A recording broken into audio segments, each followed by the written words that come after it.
Indian football's royal mess continues, repeat, on loop, repeat.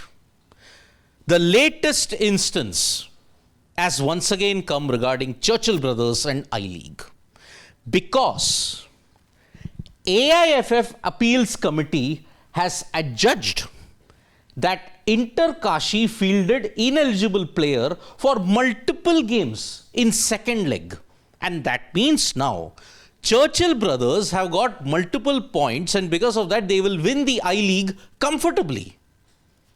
AIFF at this point in time are really playing cat and mouse. And this appeals committee decision has been taken despite an ongoing situation that has been going on with Court of Arbitration for Sports.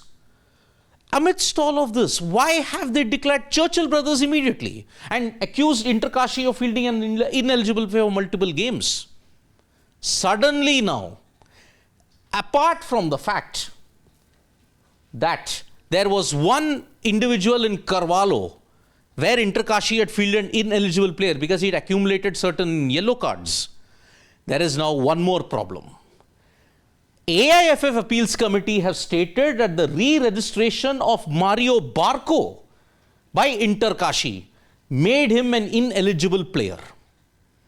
Because there was an injury, there was a contract void that was there. And Inter Kashi apparently breached Article 6.5.7 of the I-League registration. There it mentioned Inter Kashi at this point in time, remember, appeals committee has given the decision now, but Inter Kashi have challenged the decision at Court of Arbitration for Sports, where matter is expected to be decided later this month. So why have AIFF gone ahead and done it? You are not even waiting for CAS to deliver the verdict. What's the pressure that AIFF have? Now, what were Inter Kashi apparently guilty of? Clause 6.5.7 of the I-League regulations. Now, what does those regulations say? Foreign player can only be replaced by another foreign player in case of an injury or illness, prevents player from continuing to play for rest of the competition or after mutual termination of contract. In the case of the player who had gone from Inter Kashi, appeals committee is believing that there was no mutual termination of the contract. Now, you have Mario Barco playing, but how could he play? Because the other player had not mutually terminated the contract. That is what the other side are saying. This continues the complex story of Indian football's descent into anarchy at this point in time, because here is the timeline. Now, this is the I-League debacle that is unfolding right in front of us. On 13th January, this was the starting point. On 13th January, Inter Kashi lost 0-2 to Namdhari FC. Namdhari had fielded ineligible player Carvalho of Brazil. That was the starting point.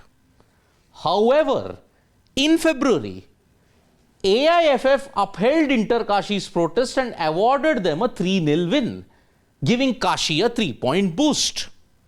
So, that is how the situation evolved into.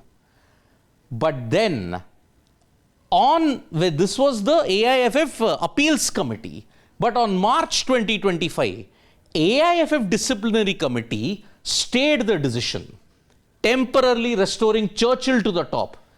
Inter Kashi responded with a counter appeal. And where is the counter appeal? CAS. Churchill Brothers, during that period, there is a major development in April when Churchill Brothers withdraw from the Super Cup, citing unfair seeding processes.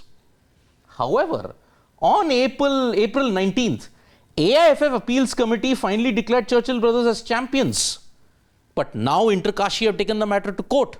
This and this current development that has come will be heard in CAS, and the decision is expected by the end of the month. Unfortunately, whatever has happened, if a team wins a title without the proper upgradation of the rules, remember what we had said in the earlier video, the portal couldn't be updated, and officials did not want to update the portal on a Sunday. Beat that for ineffectiveness that is there in Indian football. No wonder I-League has lost its relevance. ISL is slowly going there. And the AIFF is just like Nero watching it burn. And they are not able to do anything about it. Thank you so much, folks, for joining us for this video. Subscribe to Sports Today for all the latest news and analysis.